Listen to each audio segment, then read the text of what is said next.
काय हो केलं होतं? या गोष्टीची पूर्णपणे कल्पना मला आहे. मग कल्पना जर का पूर्णपणे तुम्हाला होती, जो व्यक्ती तुम्हाला मारण्यासाठी तत्पर होता, मग त्यात तुमच्या पाहुण्यांसाठी गावं थट्टा जातात. यालाही कारण आहे. त्यांनी आमच्या बाबतीत काय केलं याची पूर्ण कल्पना या शकुनीला आहे. कल्पना असून काय उपयोग? कल्पना असून काय उपयोग? त्यापेक्षा सहकार्य आम्हाला करा, सहकार्य आम्हाला करा. ज्यांच्याबद्दल तुम्हाला सूड घ्यायचं आहे त्यांच्याबद्दल आम्ही सुडासाठी तुम्हाला सहकार्य करू. ह्या कृष्णपुत्र ज्या भाच्याच्या बाजूनं मी उभा राहिलोय त्या भाच्याची बाजू सोडून तुम्हाला सहकार्य शकुनीला करावं. तरी काय बोलतोय? काय कारण? भाच्यासाठी मी धरतोय अर्थात वाटाडा प्रसंगाला जीवनाच्या अंतापर्यंत घटणार तो माझ्या भाच्यासाठी. जर का तुम्ही भाच्यासाठी ठेवलेला असाल, मग आमचाही नाविलाज आहे. आमचं कर्तव्य पूर्ण करण्यासाठी कुणी नव्हते.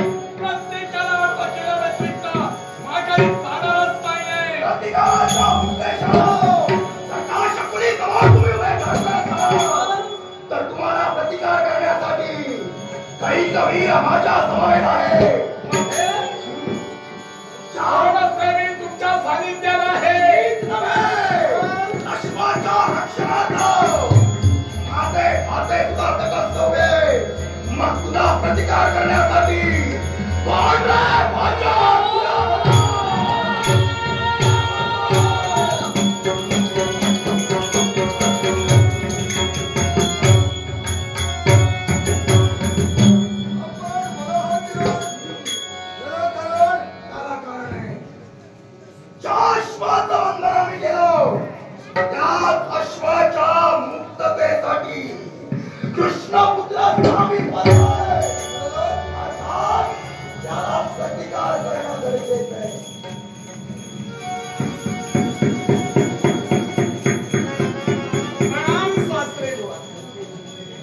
आशीर्वाद देतोय गमत.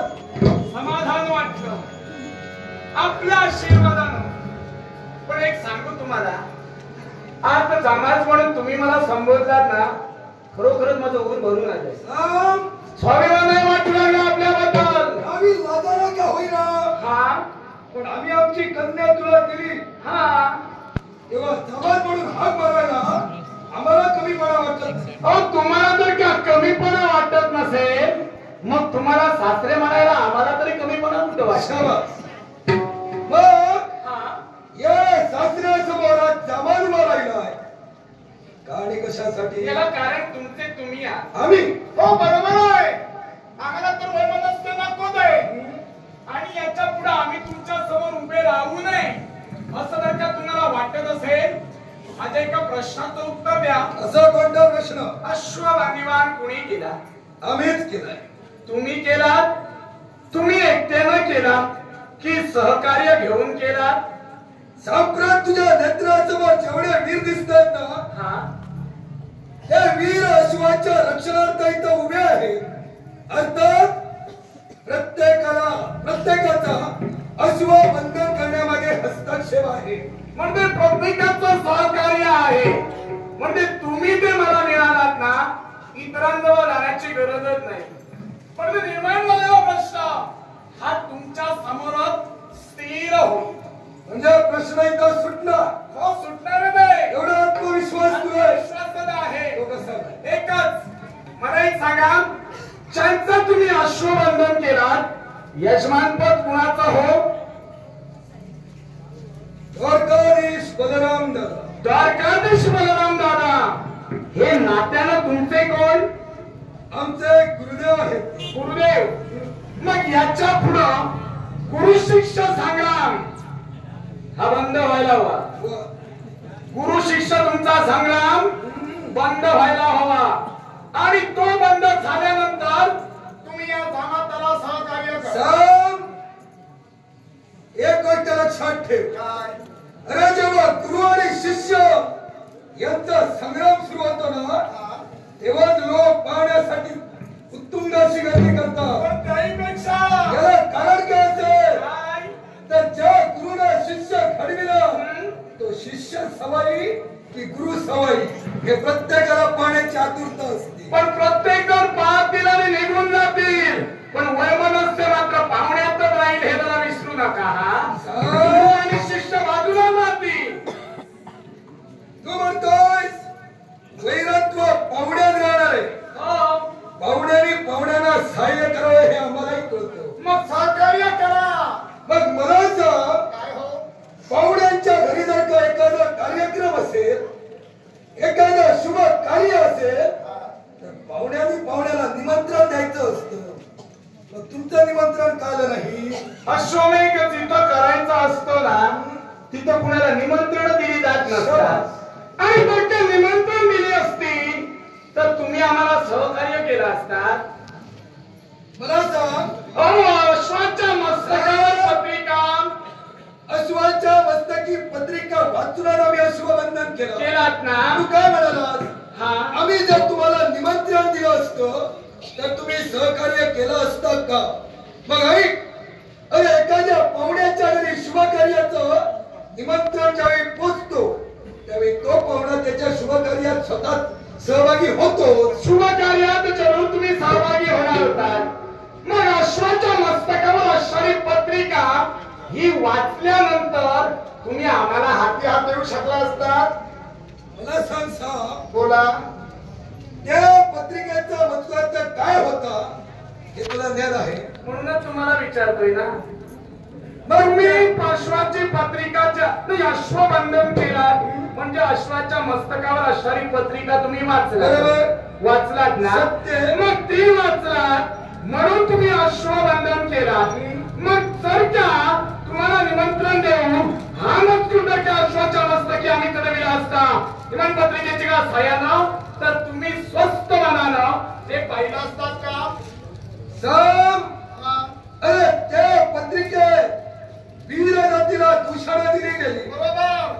मग एखाद्याला निमंत्रण देत असताना दूषणाला निमंत्रण देतात की मान सन्मानाला निमंत्रण देतात? आणि त्याच कारणासाठी मान सन्मानाला तुम्हाला जर का निमंत्रण द्यायचं असतं ना तर या अश्वमेघात आम्ही दिलंच नसतं. कारण अश्वमेघात मान सन्मानाला निमंत्रण द्यायचं. तुम्हाला जे भांडण निर्माण होईल ते पाहुण्यात होणार आहे. बरोबर. मग एक पाहुणा स्वतःच्या शुभ कार्याचं निमंत्रण मान सन्मानाला पाहुण्याला देत नसेल. अश्वाच्या माती वीर जातीला दूषण देऊन जर का पत्रिका रेखाटून तो अश्व आमच्यापर्यंत येत असेल ना तर अशा पाहुण्यांच्या शुभ कार्यात मी तरी सहभागी होणार नाही. तुम्ही जरी सहभागी झाला नाही तरी आम्ही आमचा हेतू काही सोडणार नाही. मागील प्रसंग जरा लक्षात ठेवा. ज्यावेळी तुमच्या कन्येला मागणी आणण्यासाठी मी तुमच्या जवळ आलो दोघांच्या मध्यस्थी संघर्ष निर्माण झाला. तुम्ही मला कारागृहातही बंदिस्त केला. आठवणी आहेत. नाही आठवणीवर पुसून जाणाऱ्यातल्या नव्हे त्या. आणि त्याच्या पुढच्या आठवणी तुम्ही जरा लक्षात ठेवा. कारण का माहितीये तो द्वंद्व निर्माण झाला. तुमच्या गुरुनं स्वतःच्या पुतण्याला शोधावं म्हणून तुमच्या राज्यात प्रवेश केला. राज्यात प्रवेश करता क्षणी स्वतःच नांगर मुसळ घेऊन ज्यावेळी तुमच्या राज्यावर धावून आले त्यावेळी गावं शरण गेला. यालाही कारण आहे. हे तुम्ही विसरू नका. आमच्या लक्ष्मणाचं स्वयंवर होत आणि त्याच स्वयंवरात तिथं चौर्यकर्म तू करण्याचा प्रयत्न केला. सारा कौरववीरांनी तुला पकडलं आणि कैदेत ठेवलं. योग्य. पण त्याच वेळी तुझे काकाश्री आणि आमचे गुरुदेव ज्यांना ही वार्ता समजली ना अंधारूचा घेऊन हस्तिनापुरापर्यंत आले. अरे तेव्हा आम्ही त्याला शरण गेलो. याला एकच कारण ते आमचे गुरुदेव होते. मग ते त्यावेळी गुरुदेव होते आणि आता अश्वबंधन केला. आता गुरुदेव नाही. मी तुला प्रथमच म्हटलं गुरुदेव असते तर स्वतःच्या शिष्याला मान सन्मानाला निमंत्रण दिलं असतं. त्यावेळी सुद्धा मान सन्मानाला